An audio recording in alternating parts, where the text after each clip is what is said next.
Hello everyone, कैसे हैं आप सब लोग। उम्मीद करते हैं कि आप सब लोग बेहतर होंगे, अच्छे होंगे। चलिए इसी के साथ हम आज की क्लास शुरू करते हैं। और आज की इस क्लास में हम एक नया चैप्टर शुरू करने वाले हैं जिसका नाम है ईश्वर से अनुराग, यानी devotional path to the divine. Divine का क्या मतलब होता है क्लास? डिवाइन का मतलब होता है देवीय।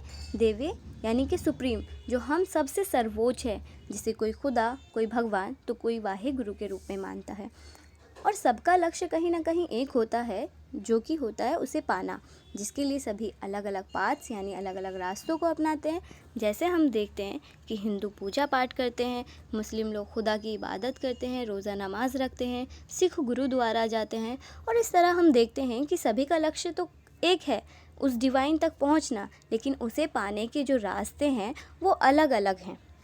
अब आप सोच रहे होंगे कि इतिहास पढ़ते पढ़ते ये कहाँ आ गए हम। तो क्लास, ये विषय इतिहास के पॉइंट ऑफ व्यू से बहुत इम्पोर्टेंट हो जाता है, क्योंकि जो धार्मिक मान्यताएं होती हैं वो भी समय के साथ बदलती जाती हैं।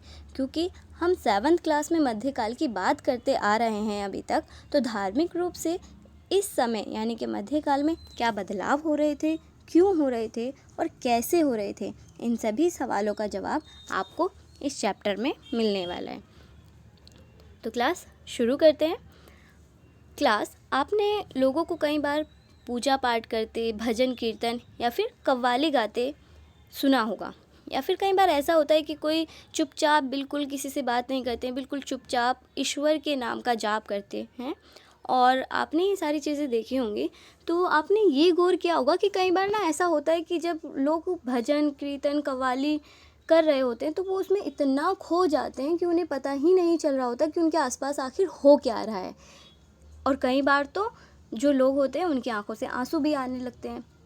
तो क्लास, ये जो आंसू आ रहे हैं ये इसलिए नहीं आ रहे हैं क्योंकि वो लोग परेशान हैं, दुखी हैं, नहीं, बल्कि ये जो आंसू आ रहे हैं उन लोगों के, ये क्या दिखा रहे हैं आपको? ये दिखा रहे हैं कि ईश्वर के प्रति उनका जो प्रेम है, उनकी जो गहरी भक्ति है, तो वो पूरी तरीके से डूब चुके हैं उसमें। तो ये सारी चीज़ें इससे हमें दिखाई देती हैं। और ऐसा कैसे हो पा रहा है? लोग किस तरीके से भगवान से या फिर ईश्वर से कनेक्ट हो पा रहे हैं? तो वो भक्ति और सूफ़ी आंदोलनों के द्वारा ऐसा संभव हो पा रहा है, जिसकी शुरुआत हमें कहीं ना कहीं 8वीं शताब्दी में देखने के लिए मिलती है। अगर हम 8वीं शताब्दी की बात कर रहे हैं तो इससे पहले भी कुछ होगा।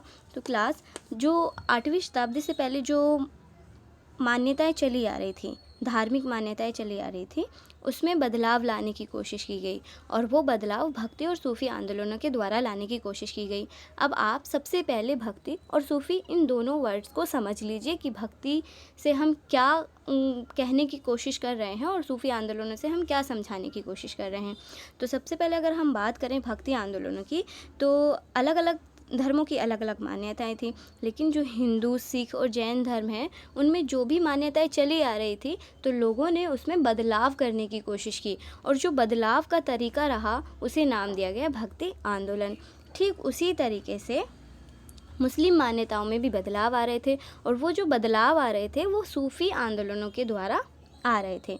तो क्लास, आप लोगों को भक्ति और सूफ़ी आंदोलनों में अंतर क्लियर हो गया होगा कि जो भक्ति आंदोलन है वो हिंदू, सिख और जैन की मान्यताओं में बदलाव से है, और जो सूफ़ी आंदोलन है वो मुस्लिम मान्यताओं में होने वाले बदलाव से है। तो क्लास, अगर हम बात कर रहे हैं 8वीं शताब्दी की, तो 8वीं शताब्दी में तो ये इस तरीके से ईश्वर के प्रति लोग खो जा रहे हैं, भक्ति आंदोलन और सूफी आंदोलनों की शुरुआत हो रही है। लेकिन इससे पहले भी तो कुछ रहा होगा ना। तो इससे पहले क्या रहा था, उसे जानने के लिए हमें ये जानना होगा कि जो आइडिया ऑफ सुप्रीम गॉड है वो किस तरीके से आया। तो अगर हम बात करें बड़े नगरों और साम्राज्यों की, तो जब बड़े नगर और साम्राज्य नहीं होते थे तो लोग अपने अपने देवी देवताओं की पूजा करते थे। किसी को कोई मतलब नहीं था कि समाज में कोई ऊंचा है, नीचा है, मतलब कुछ नहीं था। सब लोग अपने अपने भगवान की पूजा किया करते थे। लेकिन जैसे जैसे नगरों का, साम्राज्यों का विकास होता चला गया, तो नए नए विचारों का विकास भी होने लगा। अब ये नए विचार कैसे आए क्लास? तो नए विचार इस तरीके से आए कि सबसे पहले लोग ये मानने लगे कि जो लोग होते हैं वो जन्म से बराबर नहीं होते हैं। यानी कि सभी लोग इक्वल नहीं हैं जन्म से। कुछ लोग जन्म के आधार पर क्या हो रहा है कि कुछ लोग समाज में ऊंची स्थिति पे हैं और कुछ लोग निम्न स्थिति पर हैं। हमने अपनी लास्ट क्लास में ये सारी चीज़ें लास्ट चैप्टर में भी देखी थी, वर्ण व्यवस्था को देखा था। हमने देखा था कि जो ब्राह्मण होते हैं वो समाज के ऊंचे पद पर हैं और जो दूसरी अन्य जातियाँ होती हैं वो निम्न स्तर पर हैं। तो ये असमानता समाज में बनी हुई थी। तो ये विचार का विकास हुआ था इस समय में, जब नगर और साम्राज्य का विकास होने लगा था।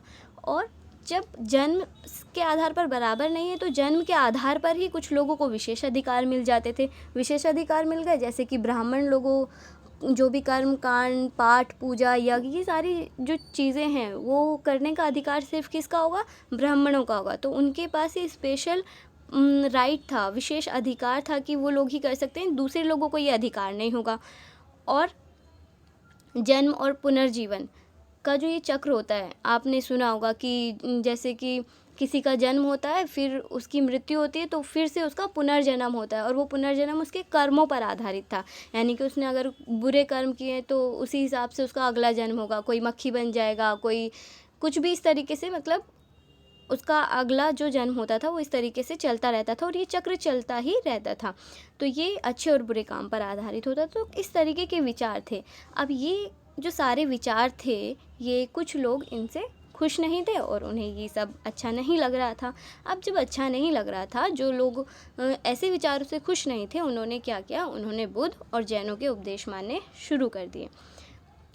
क्योंकि बुद्ध और जैन के उपदेश के अनुसार जो व्यक्तिगत प्रयास हैं, यानी कि अगर जो व्यक्ति है वो चाहे तो वो सामाजिक अंतरों को दूर कर सकता है और ये जो पुनर्जन्म का चक्र है इससे छुटकारा पाया जा सकता है, यानी कि इससे मोक्ष पाया जा सकता है। लेकिन सभी लोगों ने बुद्ध और जैन के उपदेशों को नहीं माना। कुछ लोग तो बुद्ध और जैन के उपदेशों को मानने लगे, जबकि जो दूसरे अन्य कुछ लोग थे उन्होंने भक्ति का रास्ता अपनाया, क्योंकि उन्हें ऐसा लगता था कि यदि मनुष्य सच्ची भक्ति के साथ परमेश्वर को माने तो व्यक्ति को हर बंधन से मुक्त कर सकता है। जब हम बात करें 8वीं शताब्दी की या भक्ति आंदोलन से पहले की, तो वहाँ पर क्या हो रहा था वहाँ पर एक पर्टिकुलर जाति को विशेष अधिकार थे, यानी कि ब्राह्मण को। तो वहाँ पर अगर हमें वहाँ पर लोगों को गॉड से कनेक्ट होने के लिए एक एजेंट की ज़रूरत पड़ती थी और वो उन एजेंट के रूप में ब्राह्मण भूमिका निभा रहे थे कि अगर आपको गॉड से रिलेशन करना है तो आपको टिकट हम देंगे। हाँ, तो वो ब्राह्मण बताएंगे, ब्राह्मण शुद्धि का रास्ता दिखाएंगे। तो वो सारी जो स्पेशल राइट थे वो ब्राह्मणों के पास ही थे। लेकिन भक्ति आंदोलनों के बाद क्या हुआ, जो लोग थे, लोगों का सीधा कनेक्शन गॉड से होने लगा। ठीक है, अब उन्हें किसी एजेंट की ज़रूरत नहीं पड़ी और उन्हें लगा कि हमें ज़रूरी नहीं कि हम मतलब जाकर क्या करें, हम अलग अलग तरीके के कर्म कांड करें, ये करें वो करें। हमें अगर हम सिर्फ अपने दिल से मान लें भगवान को, ईश्वर को अपने दिल से मान लें, तो वही हमारी सच्ची भक्ति होगी और उसी से भगवान हमें क्या कर सकते हैं, हमें हर बंधन से मुक्त कर सकते हैं। तो इस तरीके की सोच, इस तरीके का आंदोलन इन लोगों ने चलाया। इस विचार को श्रीमद् भगवद गीता में भी ये लोकप्रिय होता गया। और अब जब भक्ति का रास्ता अपनाया तो इन लोगों ने जो देवी देवताओं के रूप में पूजा जाने लगा वो 3 थे, शिव, विष्णु और दुर्गा। शिव, विष्णु और दुर्गा को परम देवी देवताओं के रूप में पूजा जाने लगा।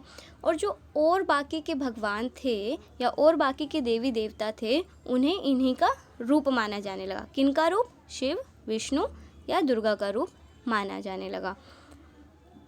इस प्रक्रिया में स्थानीय मिथक, किस्से, कहानियाँ, पौराणिक कथाओं का अंग बन गए। और जो पुराण होते हैं उनमें भी इस बात का जिक्र किया गया, उल्लेख किया गया कि भक्त भले ही किसी भी जाति पाति का हो, वो सच्ची भक्ति से ईश्वर की कृपा प्राप्त कर सकता है।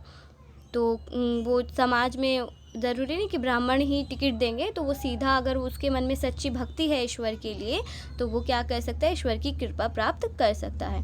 भक्ति की विचारधारा इतनी ज़्यादा लोकप्रिय हो गई, लोगों को इतना पसंद आई कि जो बौद्ध थे, जैन थे, इनको मानने वाले थे, उन्होंने भी इन विश्वासों को अपनाना शुरू किया और एडॉप्ट करना शुरू कर दिया।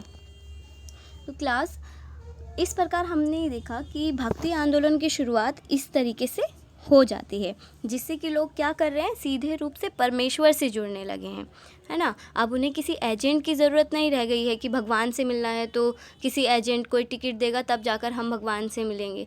तो ये सारी चीज़ें ख़त्म हो गई और सीधा सीधा जो लोग थे वो कनेक्ट होने लगे परमेश्वर से। तो इस तरीके से हम देखते हैं कि भक्ति आंदोलनों की शुरुआत हो जाती है।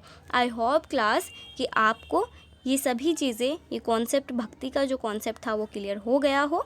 यदि आपको कोई डाउट है तो आप कमेंट सेक्शन में पूछ सकते हैं या आप क्लासेस ग्रुप में भी उसे क्लियर कर सकते हैं। क्लास आज के लिए इतना ही। नेक्स्ट क्लास में हम भक्ति आंदोलन के अलग अलग रूपों के बारे में जानेंगे और आने वाली क्लासों में सूफी आंदोलन, इन सब चीज़ों के बारे में हम धीरे धीरे करके जानेंगे। तब तक के लिए आप घर पर रहें, सुरक्षित रहें और सीखते रहें। Thank you class.